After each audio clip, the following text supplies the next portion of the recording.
Quiero ilustrar este problema, este trastorno fundamental en los seres humanos, que es el alcoholismo o el consumo patológico del alcohol, con un caso clínico.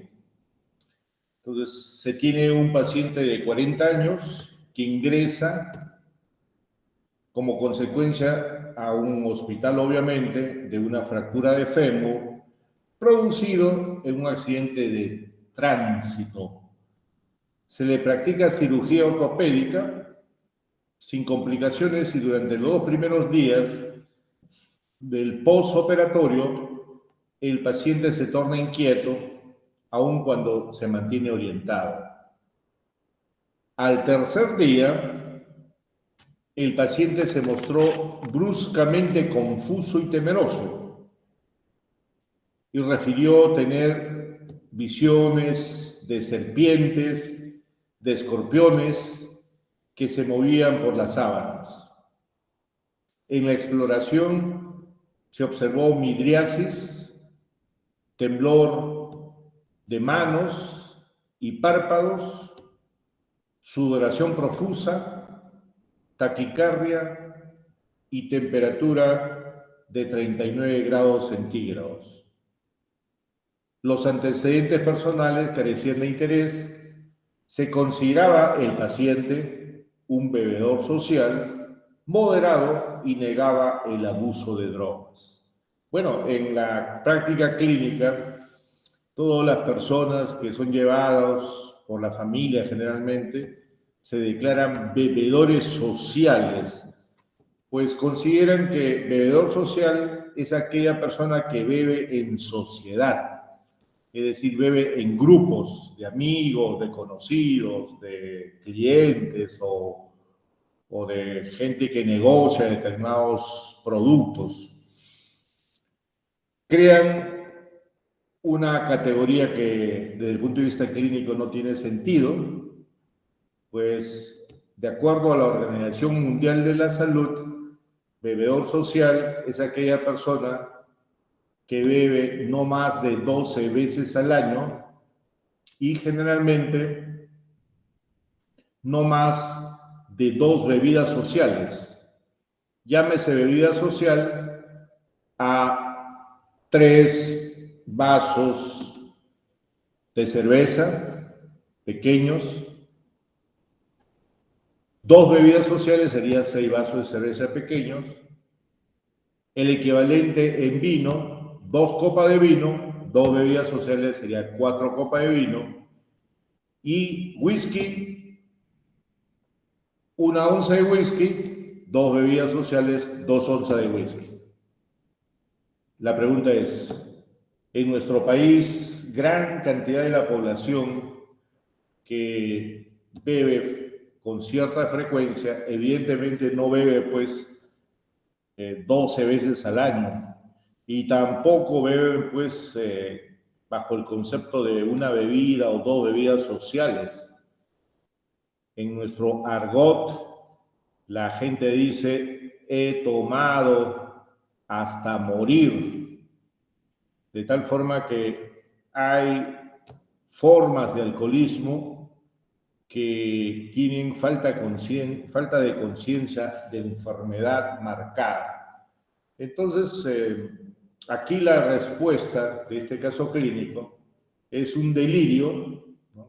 Una persona delirante por deprivación alcohólica. Entonces, la confusión, el temor, las alucinaciones visuales, la midriasis, la taquicardia, la sudoración, incluso el aumento de temperatura, demuestra una deterioración alcohólica que está generando, en este caso, alucinaciones y delirios propiamente dicho. La siguiente. Y aquí tenemos un ranking de los países latinos que consumen más alcohol. Este es un informe de DeVida del año 2015. Consumo per cápita en los distintos países en litros. Por ejemplo, el que más bebe en América Latina es Argentina, con 9.1 litros de alcohol por persona a nivel nacional. Chile, 9. El Perú está en tercer lugar y está cercano a empatarle a Argentina y a Chile. Tenemos buen fútbol, no hay nada que hacer. Perú, 8.9 litros por persona. Brasil 8.9, Guyana 8.7 y así consecutivamente hasta llegar a Panamá a 7.9. Muy bien. La siguiente. Durante la epidemia del COVID en el año 2022 se hizo esta encuesta, también por Devida, y se encontró lo siguiente. Personas que declaraban que durante la pandemia consumieron menos, fueron el 12%, que consumían más, el 25%, que consumían lo mismo que la prepandemia, 35%, y abstemios de todo tipo, abstemios totales y abstemios funcionales, 28%.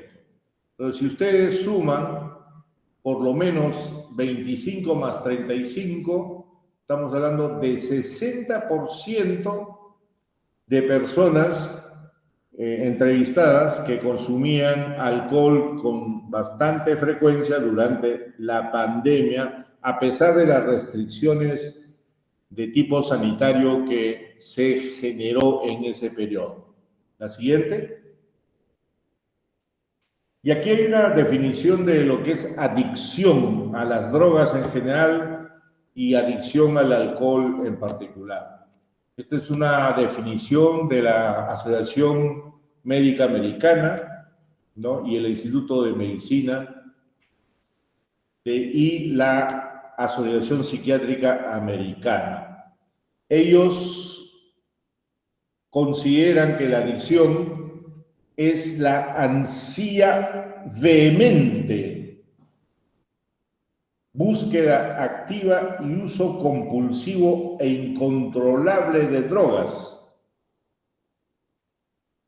para propósitos no médicos, a pesar de que las consecuencias negativas en la salud y en lo social.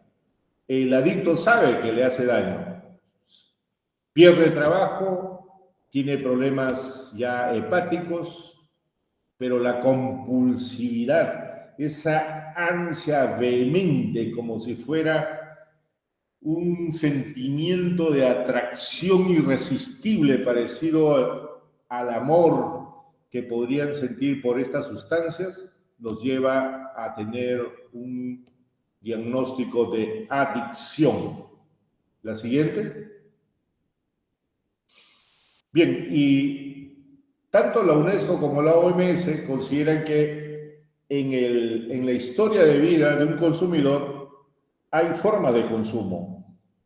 Por ejemplo, la OMS considera que todos los que inician el consumo lo inician experimentalmente.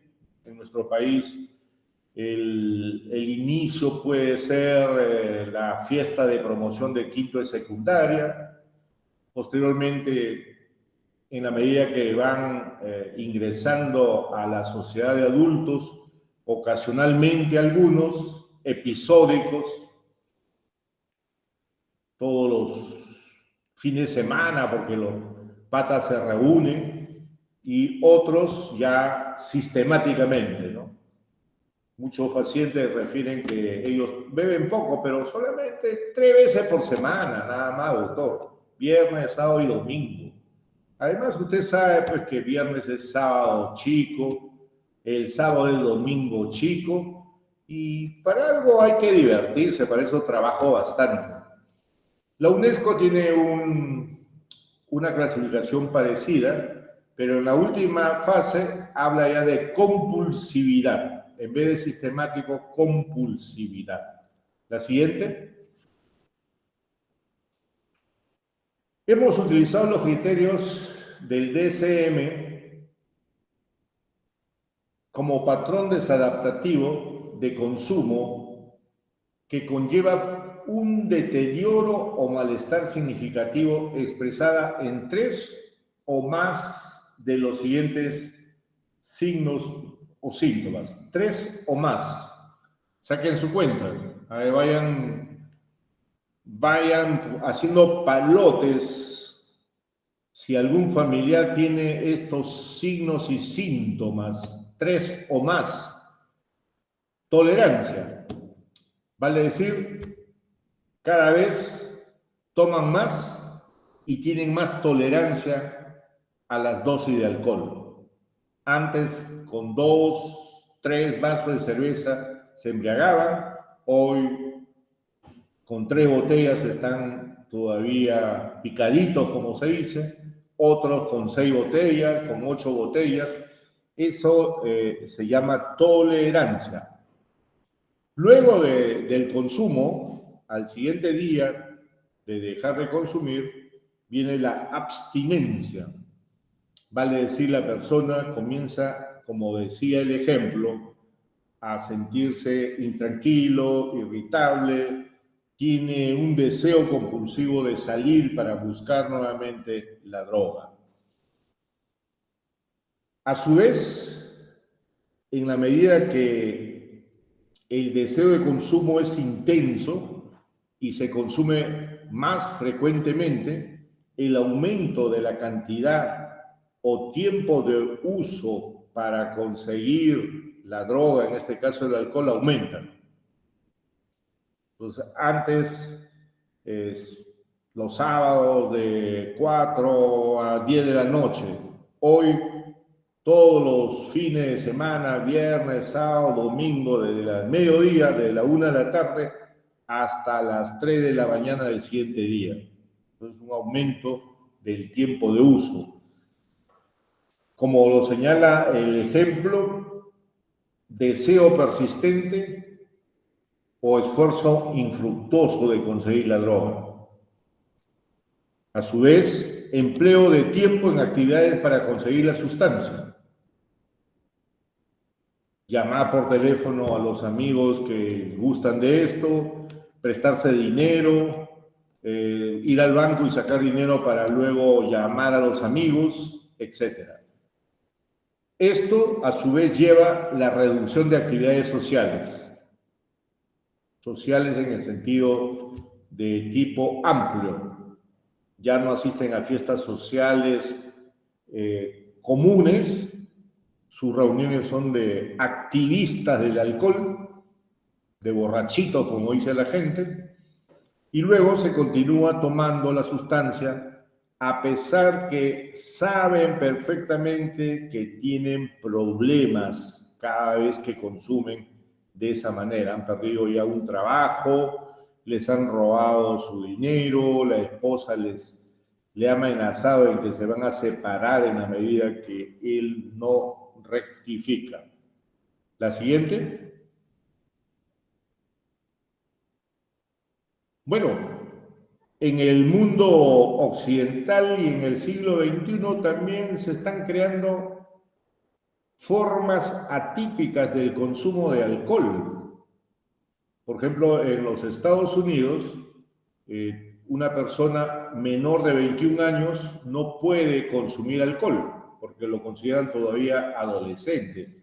A pesar que es una sociedad liberal, en ese punto es bastante restrictivo y dura. Un cantinero que le haya servido una botella de cerveza a un joven de 18 años puede ir a la cárcel. Entonces los jóvenes se las ingenian para sacarle la vuelta al sistema. Por ejemplo, en mujeres, el beber alcohol se hace a través de otras mucosas, tal como se describe en la lámina. Y esto ya es un tema que viene en los últimos 10 años. Y evidentemente estas mucosas son muy activas, absorben el alcohol y las jóvenes mujeres generalmente terminan embriagadas, pero sin tener tufo, sin tener olor a consumo de alcohol. La siguiente, en varones, en los últimos 6 años, se ha creado este sistema un poco, digamos, paranoide de consumir alcohol, que está de moda en los Estados Unidos. ¿Qué le llaman en inglés A-belling?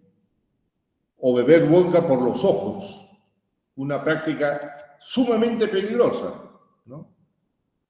Es la última moda de muchos jóvenes, se abre la botella, se pone en el ojo y el líquido va entrando por la órbita ocular. Para los oftalmólogos se trata de una locura con daños irreversibles. Realmente estos jóvenes, basado en el concepto del machismo, yo soy fuerte, yo me arriesgo, y en el concepto de grupo, si el grupo lo hace, ¿por qué no lo voy a hacer yo? No quiero quedar mal. Evidentemente están difundiendo esta moda en Europa. Tengo entendido que en el Perú todavía no llega, pero no sería raro que en algún momento va a llegar este tipo de moda, y para los futuros oftalmólogos de la promoción sería bueno que conozcan que existe ya esta forma patológica, entre comillas, de beber. La siguiente.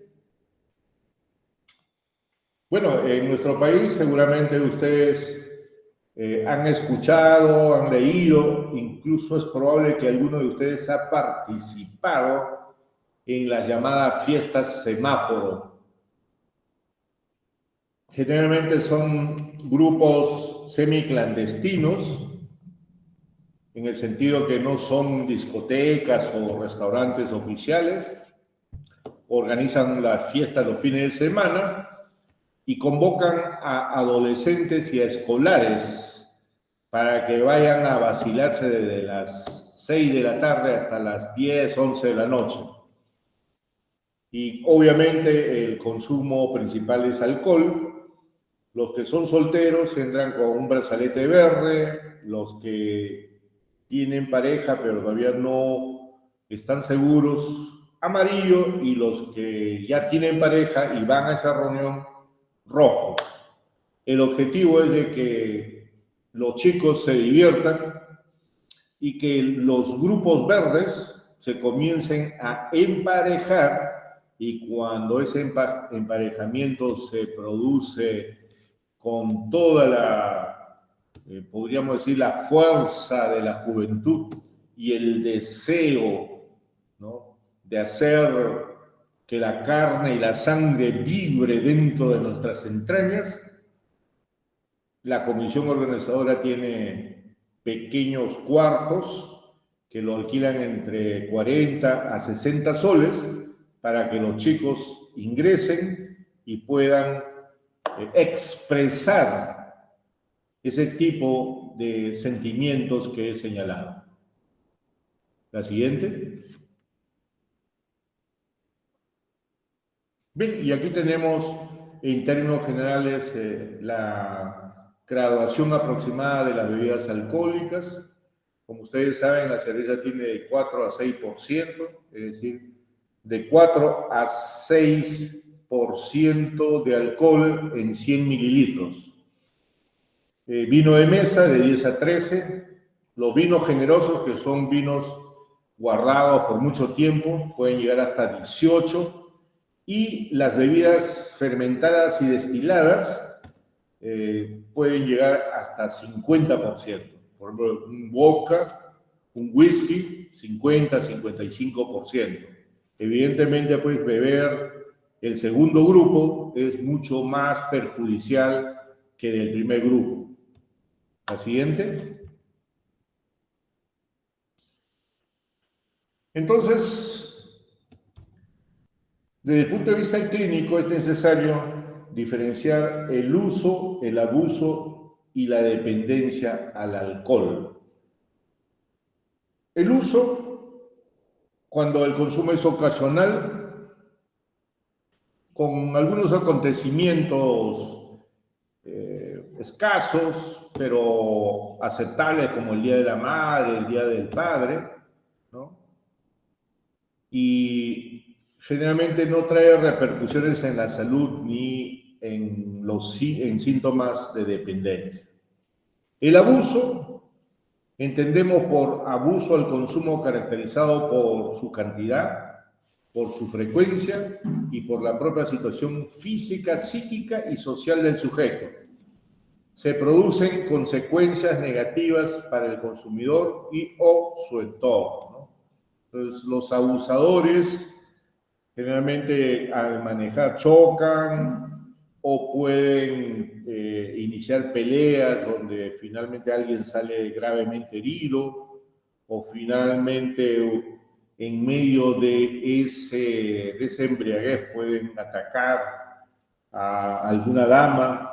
Ha habido varios casos de grupo de chicos no mayores de 18 años han, digamos, hecho una acción delincuencial contra una dama, 3, 4, 5 de ellos.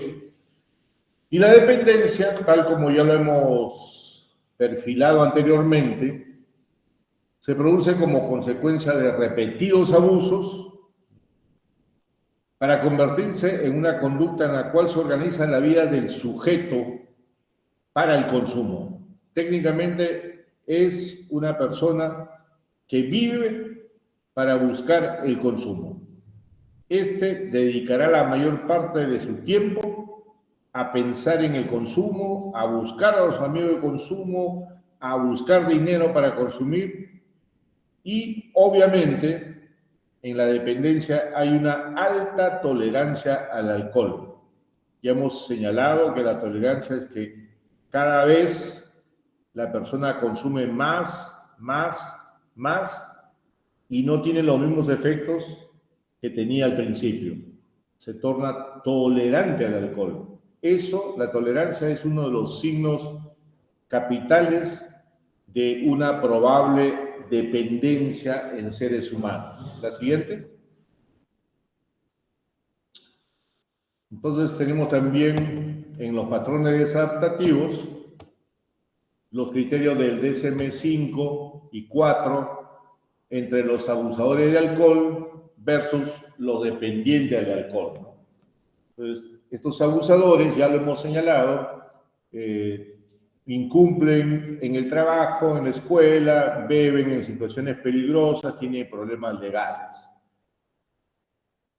Y los dependientes, adicionalmente, tienen problemas conductuales, cognitivos y fisiológicos. Por ejemplo, ya lo hemos referido, tolerancia, aumento del consumo de cantidad, el efecto cada día es menor, o sea, se emborrachan poco, a pesar que consumen bastante, por eso pasan de un alcohol débil a un alcohol más fuerte.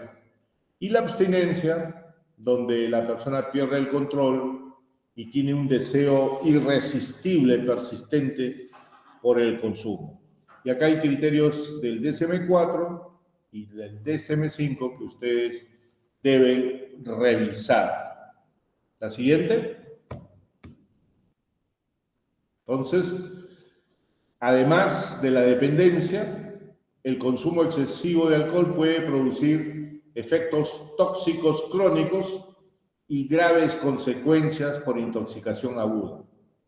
Entonces, estos efectos tóxicos generan enfermedades crónicas, accidentes y lesiones, problemas sociales agudos, por ejemplo, puede ser violencia contra la familia o pérdida del trabajo, y también problemas sociales crónicos. Toda la vida se te ha dicho que no hagas esto y lo sigues haciendo. La siguiente.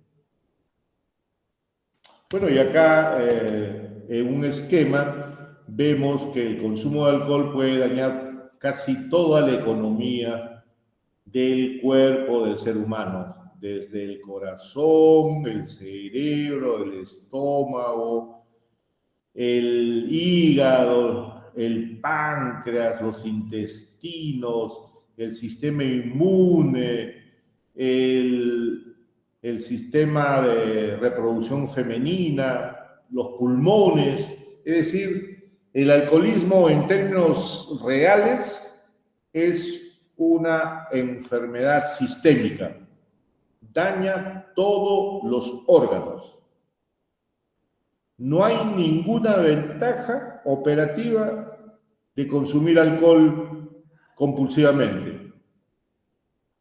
Incluso los que difunden el consumo de alcohol dicen pues que el alcohol es un relajante muscular, tiene vitaminas, puede mejorar la respiración pulmonar.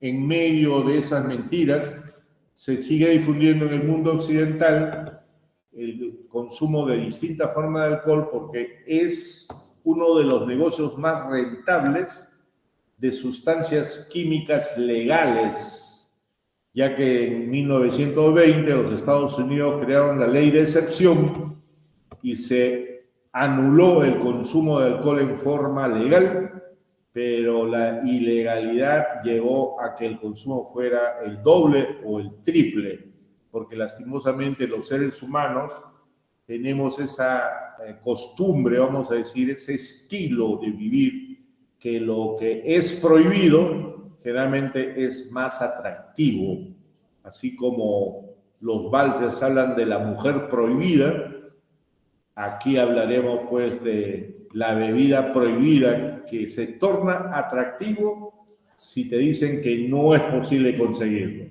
La siguiente. Bien, y aquí tenemos un hígado con daño hepático, ¿no? Sin hígado graso, que se está tornando, se tornó ya cirrótico, ¿no? Realmente es impresionante cómo el hígado de color rosado, vino, técnicamente se transforma en un despojo por el consumo de alcohol. Y desde el punto de vista psiquiátrico, el alcoholismo puede generar depresión, pero también hay otro dato. La depresión puede ser un factor de riesgo para el alcoholismo. A más alcohol, más depresión. A más depresión, más alcohol. La ansiedad, idénticamente, cambios de personalidad, puede generar alucinaciones, alucinosis alcohólica. Evidentemente, esto es importante para los jóvenes.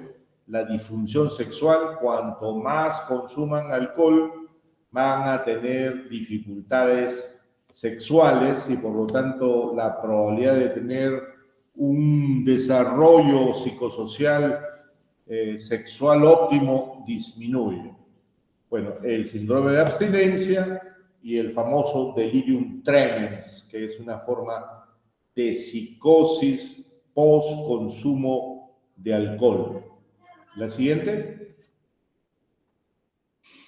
Entonces, la salud pública considera que las metas principales para el bebedor de riesgo o dependiente de alcohol, con una intervención rápida, deben ser reducir el consumo de alcohol a niveles de bajo riesgo.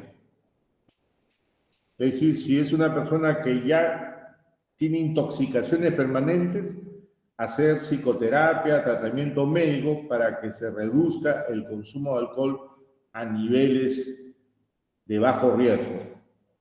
Y fomentar el no consumo, la abstinencia en las personas que dependen del alcohol. En Alcohólicos Anónimos hay un dicho que dice: hoy no consumo, mañana no sé. Entonces, de esa manera ellos fomentan el no consumo. En el Hospital Valdizán tenemos grupos de autoayuda de pacientes dependientes al alcohol y a otras drogas, y ya hemos tenido antes de la pandemia pacientes que podríamos decir, eran reconocidos porque llegaban a 20 años de abstinencia. Entonces se hacía una ceremonia y se les daba una especie de certificado donde se consideraba la importancia de haber llegado a 20 años de no consumo a través de usar las herramientas psicológicas y psicosociales y evidentemente a través de una lucha y un contacto permanente con la salud pública y con el sistema de salud. Esto, digamos, nos ha traído buenos resultados porque la gente se siente, digamos, valorada cuando llega a los 5 años, a los 10 años, a los 15 años de consumo. El tratamiento para el alcoholismo compulsivo es cero tolerancia al alcohol de por vida. Es decir, una persona que ya es alcohólico y que tiene la fantasía que después de 2 o 3 años va a poder beber, aunque sea un poquito de vez en cuando, simplemente es un autosabotaje, porque no hay forma de considerarse un bebedor social después de haber sido alcohólico propiamente dicho. La siguiente. Bueno, hay desde el punto de vista clínico algunas formas prácticas de detectar a los bebedores problemas y de riesgo. Por ejemplo, hay una pregunta única que es importante: ¿con qué frecuencia ha bebido 5 tragos o más en una sola ocasión? Estamos hablando de tragos sociales. ¿Usted consume bebidas alcohólicas como cerveza, vino o licores fuertes? Si la respuesta es afirmativa, ¿cuántos días a la semana? ¿Cuántos tragos en cada ocasión? ¿Con qué frecuencia bebe? Más de 4 o 5 tragos en cada ocasión. Tenemos también un cuestionario que se aplica en salud pública, que se llama el cuestionario Cage. Es generado en 1984 y está formado por 4 preguntas. La siguiente. El cuestionario Cage tiene esta característica: el test se considera positivo a partir de 2 respuestas afirmativas, de las 4, pero una respuesta positiva, aunque sea una, obliga a mantener una actitud vigilante, ya que se trata de una persona que está en riesgo para hacer una vida de alcoholismo. Entonces, esas 4 preguntas, grábenlo en la mente, porque ustedes como médico de atención primaria en la primera fase van a tener que hacer un descarte en la comunidad. Primero, ¿alguna vez ha tenido la impresión de que debería beber menos? La persona se ha sentido culpable y ha pensado, ha sentido que debería beber menos. Entonces, ¿sí o no? Si es un sí, ya tenemos un factor importante. ¿Le ha molestado alguna vez que la gente criticándolo por su forma de beber? O sea, la gente le critica por su forma de beber y por eso usted se molesta. ¿Se ha sentido alguna vez mal o culpable por su costumbre de beber? Recuerden que al siguiente día del consumo, de la intoxicación, muchos entran en una microdepresión y comienzan a tener sentimiento de culpa. Y eso es un buen marcador para darse cuenta que la persona está en problemas. Y finalmente, ¿alguna vez lo primero que ha hecho por la mañana ha sido beber para calmar sus nervios o librarse de la resaca? Entonces también esto es importante. Mucha gente amanece con dolor de cabeza, con temblores, con malestar general. Se toma un vaso con cerveza y a los 5 minutos desaparecen los problemas. Eso ya es un signo fuerte de dependencia al alcohol. Entonces, el cuestionario Cage tiene que tener por lo menos 2 respuestas positivas, afirmativas, para hacer el diagnóstico de alcoholismo. La siguiente. Bueno, en el DSM-4 y en el ICD-10, que son los manuales de clasificación, sobre todo el ICD-10, que todavía mantiene la OMS, se habla de 3 de 7 síntomas o signos durante un año, ¿no?, para que se haga diagnóstico de alcoholismo. De 3 a 7. Y está dividido en área farmacológica, en problemas de mala adaptación social y severidad de la adicción. Y acá ustedes pueden ver las preguntas. ¿Hay tolerancia? ¿Ha habido abstinencia? ¿Usa mucho tiempo para el consumo? ¿Intentos no exitosos de beber o controlar? ¿No? ¿Anhelo por el consumo? ¿Negligencia para las actividades? ¿Mucho tiempo empleado? ¿Uso a pesar de las consecuencias negativas, tal como hemos señalado? Si de este grupo, que son aproximadamente 2, 4, 5, 6, 7, 8, 9, tienes 3 de ellas, o peor aún, 7 de ellas, con absoluta seguridad la probabilidad de tener un problema de alcoholismo es importante. La siguiente. ¿Cómo se reconoce el problema? Porque primero es darse cuenta. El alcohólico es negacionista. El alcohólico considera que está siendo víctima de la sociedad. Se considera bebedor social. No acepta ser un alcohólico. Entonces, el tratamiento de las personas con adicción al alcohol empieza por reconocer el problema. Soy alcohólico y me comprometo, ¿no? Después, una vez reconocido el problema, la abstinencia del alcohol es el único tratamiento. La abstinencia se refiere a dejar de consumir.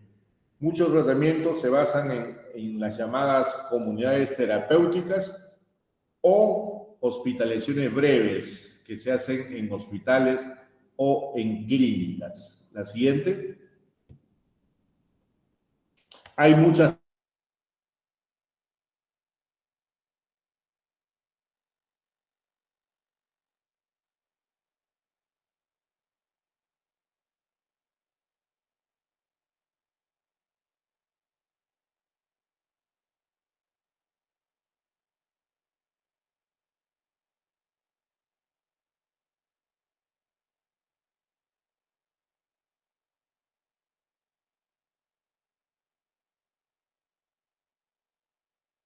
Doctor, disculpe, no se le escucha.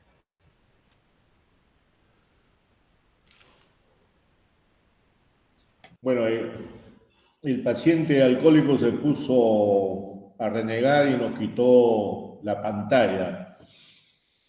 Estos síntomas son efectos secundarios en personas alcohólicas sometidos a tratamiento de desintoxicación. La siguiente. ¿Qué es la desintoxicación? Es la segunda fase del tratamiento. El alcohol es escondido bajo control o se le controla, se establece una supervisión, se recetan tranquilizantes, antidepresivos para aliviar y controlar los efectos de la abstinencia.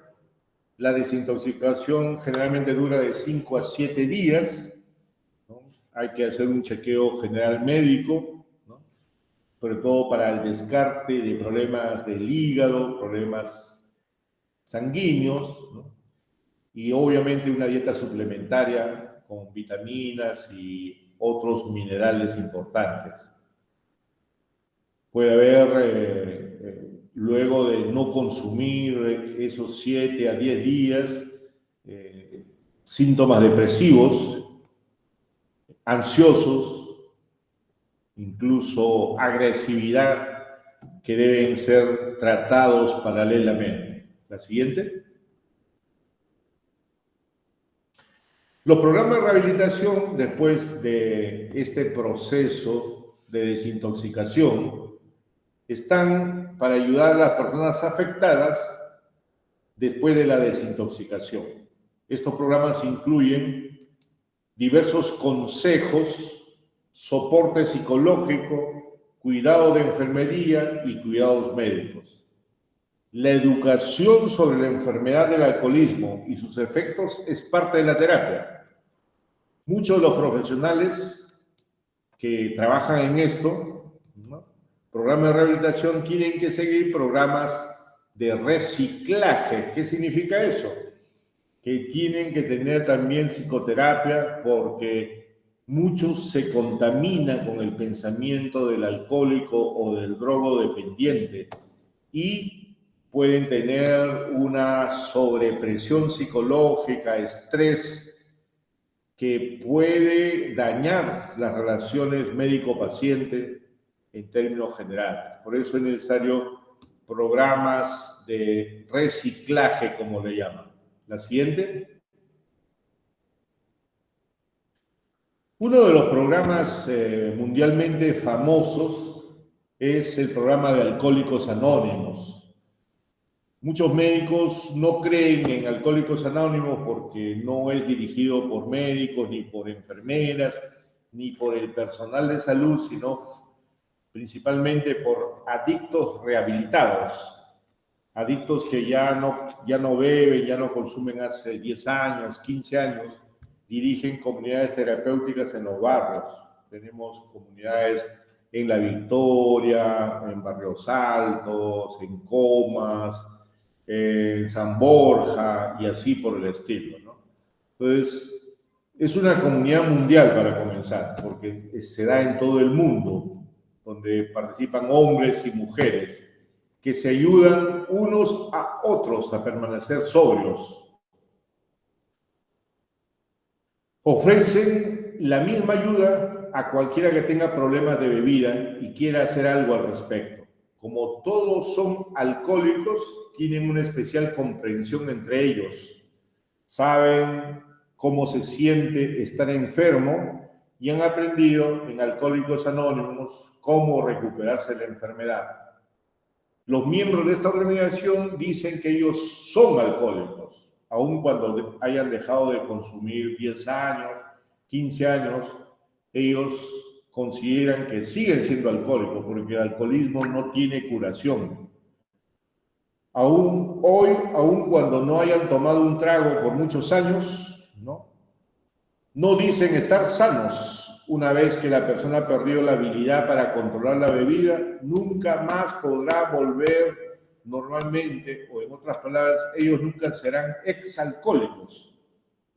El alcoholismo es, según esta filosofía, de por vida. Y desde el punto de vista médico, consideramos que es lo más correcto, ¿no? Pero puede haber alcohólicos sobrios o alcohólicos recuperados. Sobrios o recuperados, sí, pero sanados, exalcohólicos, no es posible en la tecnología actual. La siguiente. Ya como lo señalé anteriormente, el consumo de alcohol puede generar muchos problemas mentales, como por ejemplo trastorno antisocial de personalidad, de conducta, manía dentro de un trastorno bipolar, esquizofrenia.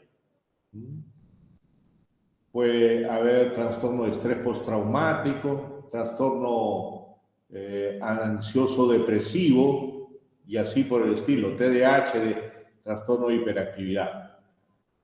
Puede existir en estos pacientes antecedentes escolares o laborales erráticos. Desde que eran escolares, eran malos estudiantes, salían con grupos, no tenían aspiraciones intelectuales firmes, o haber vivido violencia doméstica, o tener actualmente problemas conyugales. La siguiente. Bueno, la actual cultura, el actual proceso cultural del siglo XXI, ¿no?, genera pues que el consumo de alcohol genere también hechos violentos en el seno familiar y también en la microcomunidad, en la mesocomunidad, tal como se llama. El alcohol es uno de los estímulos que más desequilibran los mecanismos de agresividad, especialmente cuando interactúan con pequeñas frustraciones de la vida.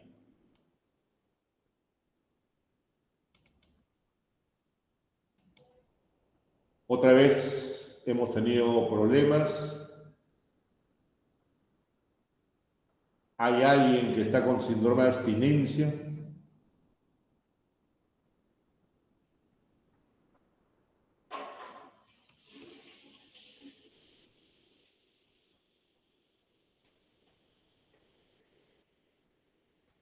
Ya vamos a terminar, nos falta unas pocas láminas, a ver si intentamos terminar correctamente.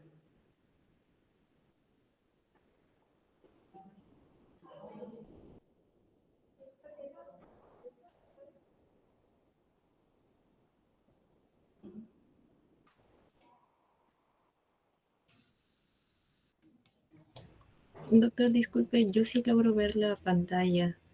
No sé, ¿no lo logra ver? Me ve la pantalla, pero en pequeño.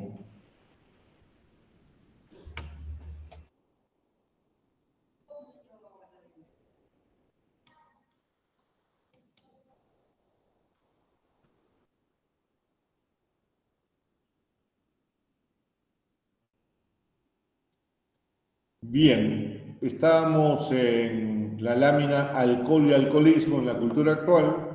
Se considera que el alcohol es la droga psicoactiva más usada en América Latina y más abusada. Sus efectos son dramáticos sobre el humor, sobre la conducta y sobre el pensamiento. Su uso crónico es perjudicial para la salud de la familia y para la propia sociedad. Y aunque resulte paradójico, por desconocimiento aceptada por la sociedad. La siguiente. Aquí tenemos un esquema del metabolismo del alcohol, de cómo el etanol a través de acetil deshidrogenasa se transforma en acetaldehído y luego con el aldehído deshidrogenasa se transforma en acetato. Hay un medicamento que bloquea este proceso segundo llamado disulfiram y eso produce sensaciones de malestar, producto de que el acetaldehído se concentra en mayores niveles en el cuerpo. La siguiente. Bien, acá tenemos diversas formas de tratamiento que puede tener, digamos, los diversos síntomas del alcoholismo. Entonces, puede haber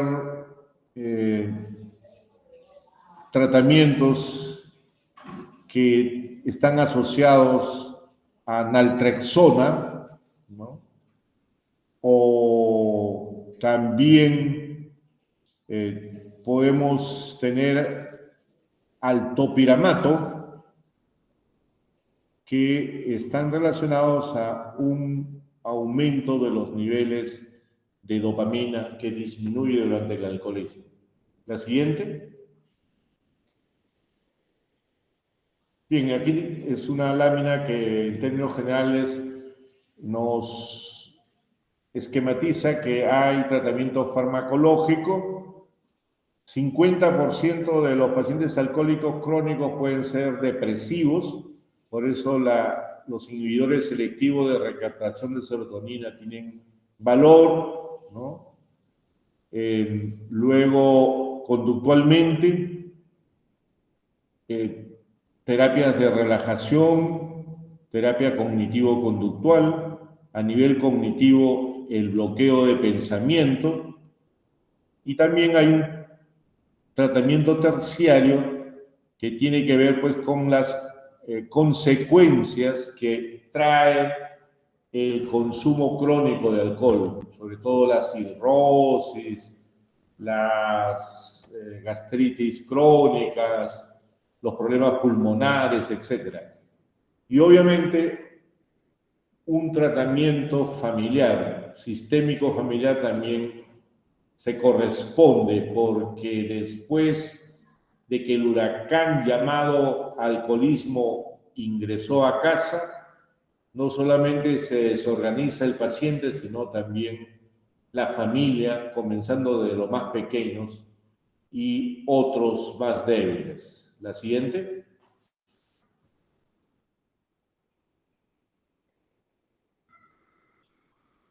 Bueno, hay diversos agentes farmacológicos utilizados en el tratamiento del alcoholismo.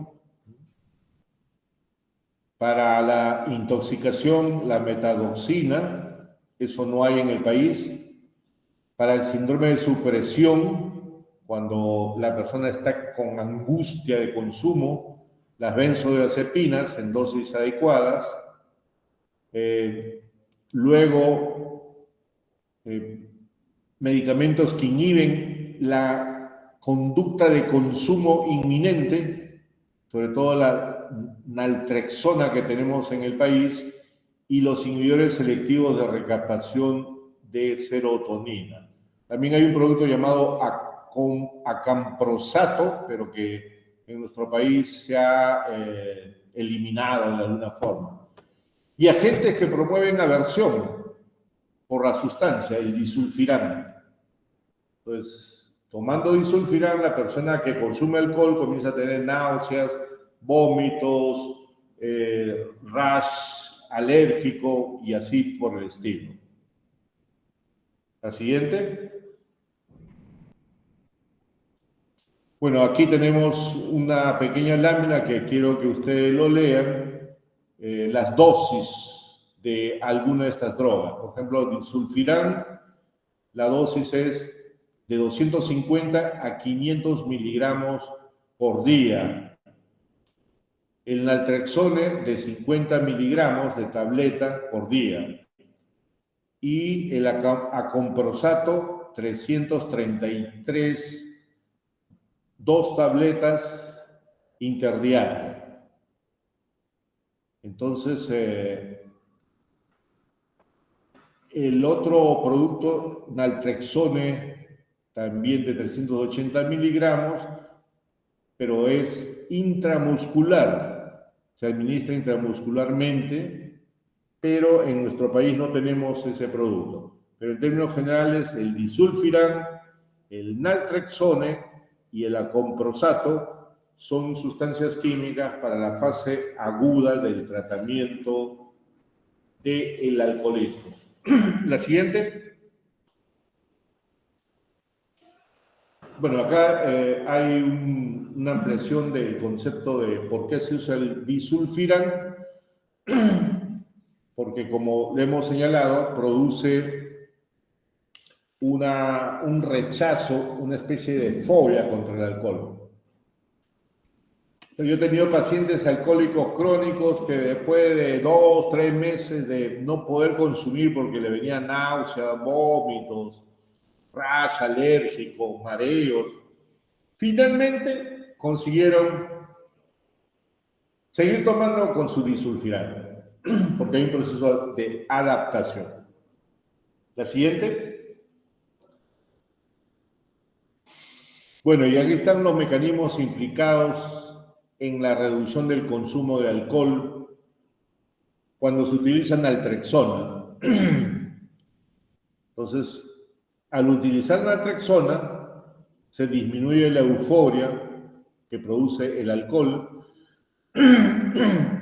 disminuye la capacidad reforzante del alcohol, disminuye la reactividad hacia las señales asociadas al alcohol. Por ejemplo, el alcohólico pasa por una discoteca e inmediatamente se le prenden los focos para ingresar a la discoteca y consumir alcohol. Disminución de la expectativa de uso, aumento de la autoeficacia para detener la recaída, es decir, mejor autocontrol, aumento de la sedación o el malestar tras el consumo de alcohol, en términos generales. La siguiente. Bueno, acá es una lámina de 10 puntos donde se discute 10 opciones sociales para abordar el problema del alcohol. Por ejemplo, una opción social sería de vender el alcohol máximo hasta las 12 de la noche. La otra opción social, en nuestro país estamos hablando, sería de ser estrictos de que los adolescentes no puedan beber ni comprar alcohol. La otra posibilidad sería, pues, de crear centros de rehabilitación y, evidentemente, potenciar los grupos tipo Alcohólicos Anónimos con el fin de lograr una red integral que permita ayudar a los pacientes alcohólicos. Y así tenemos 10 criterios sociales que complementariamente podrían ayudar a la lucha contra el alcoholismo. Se lo voy a dejar para que ustedes lo analicen, ya que tenemos dificultad para hacer una exposición razonablemente buena. La siguiente. Aquí tenemos el segundo grupo de medidas y de opciones sociales. La siguiente. Bueno, acá tenemos la bibliografía básica que hemos utilizado. Y la siguiente, muy agradecido. Muy buenas tardes, estimados alumnos. Buen examen dentro de una hora. Gracias, doctor. Muy bien. Gracias, doctor. Gracias. Hasta luego, cuídense bastante. Gracias, doctor. Cuídese, doctor.